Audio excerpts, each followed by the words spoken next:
बलूचिस्तान में मगरबी हवाओं का नया सिस्टम दाखिल। चमन, किला अब्दुल्ला, सरनान और पशीन में रेत का तूफान। हवाओं की रफ्तार 40 से 50 किलोमीटर फी घंटा। मामूलाती जिंदगी मफलूज, हाई अलर्ट जारी कर दिया गया। महकमे मौसमियात के मुताबिक आज से 20 अजला में बारिशों का इम्कान है। जनूबी पंजाब, खैबर पख्तूनख्वा, गिलगित बल्तिस्तान और कश्मीर में भी बारिश मुतवक्के। कराची में कल और परसों हल्की बारिश का इम्कान है।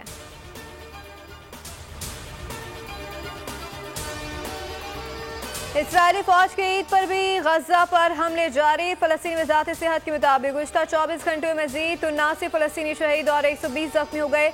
नसीरात कैंप से बमबारी से फलस्तीनी शहीद हुए। 7 अक्टूबर से शुरू होने वाले इसराइली हमलों में अब तक 33,634 फलस्तीनी शहीद जबकि 74,000 से ज़ायद जख्मी हो चुके हैं।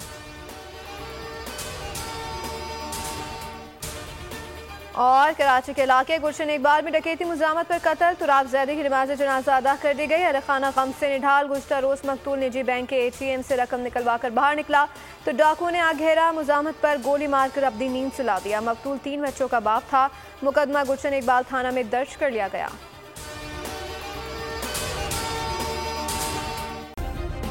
सब्सक्राइब करें और बेल दबाएं ताकि कोई खबर रह न जाए।